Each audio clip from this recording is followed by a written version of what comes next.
Hello everybody, welcome to my couch as I decided to do a video for you today on boundaries, but I didn't set the video equipment up where it should be, and that's also okay.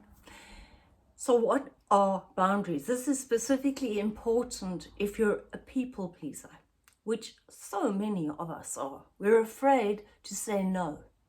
And when you're afraid to say no, then your power is taken from you, especially sensitive men and women. It's important that you can say no in a kind way. Boundaries are not about being mean or cutting people off or throwing people away. It's about sticking to a sense of your values, what you will accept, what you won't accept, or what you don't accept. And just making it very clear, because if you're a people pleaser, it's difficult to know, well, where is my boundary? So-and-so said I'm a this and I'm a slob and are they crossing a boundary? And so, okay, I get that. It takes courage to establish boundaries, because you always run in your mind the risk of that person, well, just never speaking to you again. But if that happens, that's not on you. Remember that. And you are not responsible for somebody else's disrespect towards you. So to know your own boundaries, do this. Ask yourself, what things happen, the way certain people talk or subjects or the way people behave, what is it that you are not comfortable with?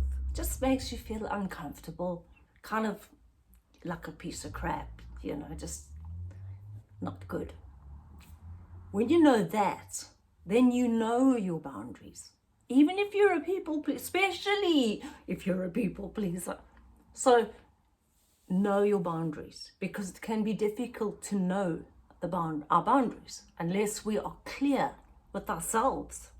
I mean, our poor brains have enough to deal with, right? Yeah. So when you've got your boundaries established, then you can, obviously you don't send out a mass email about you respect these boundaries to everybody on the planet, because that's kind of almost like a bipolar move. Don't do it. Just don't. Not a good idea. So basically, it's very simple. You set your boundaries when people talk to you. Let's say you don't look at your phone after 6 o'clock at night, right? So when people speak to you, you can say, listen, they might say to you, can I phone you later on at about 7? No, I don't. Then you can say, I don't take calls after 6, but we can chat tomorrow. But then you get people who push boundaries as well, because they don't respect your boundaries. And you'll know whether they are pushing you, because you're going to feel uneasy and very uncomfortable, even if it's not a boundary you've actually written out or even realized that it's a boundary. So if somebody does or says something that makes you feel angry, resentful, unhappy, that's a boundary. They're crossing a boundary. Okay. So if the person then decides to phone you, going back to the telephone, because that's what I do, my brain goes that way, and every other way in between. So nice to be me. Hey, ladies. So then, if they call you after 6 o'clock, don't do the first thing you're going to do, which is, maybe they're in trouble. Oh my God, maybe they need me. Maybe there's been something terrible's happened. That's the first thing your mind's going to say to you. Don't take that call. Leave it, right? If it's really urgent, then they'll get someone else to contact you. if it's really, really urgent, so that you know no one's playing up. But you got to watch that, all right? Because people do break each other's boundaries all the time, sometimes without even realizing that they're doing it. You could think you're helping somebody where you're crossing a boundary. For example, unsolicited advice.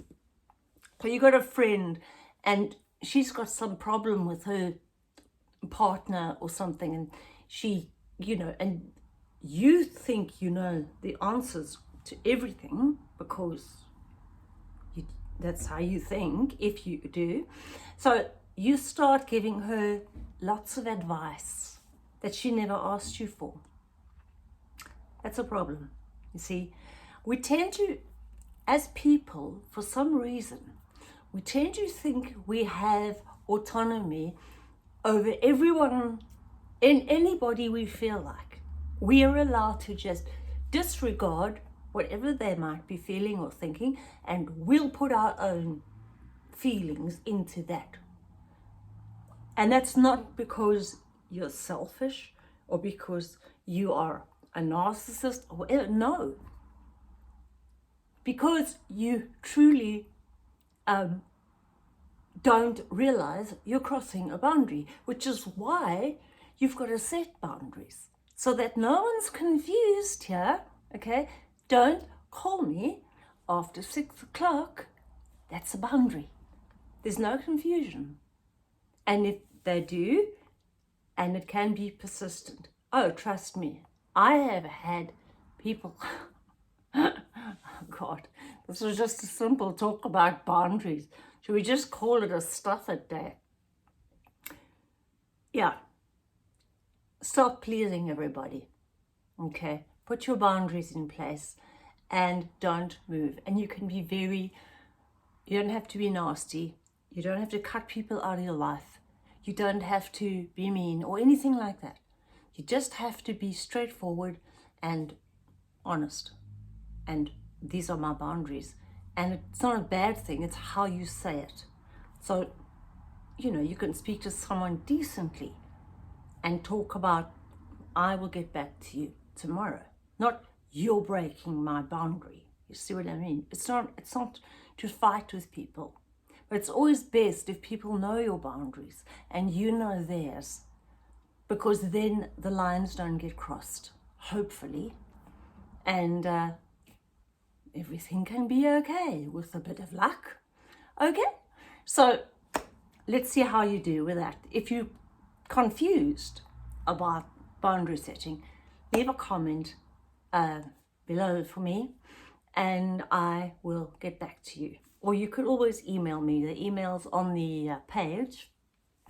Hair's a bit annoying, what to do. And yeah, thought I'd come on today and just have you on my couch, talk about boundaries. I could go on about a whole lot of shizzle, but I don't think you'd enjoy that. So let's bring back Facket Friday and Facket every day. All right, my friends, thank you so much for joining me. It's been great, and I will see you again soon. Lots of love. Ciao.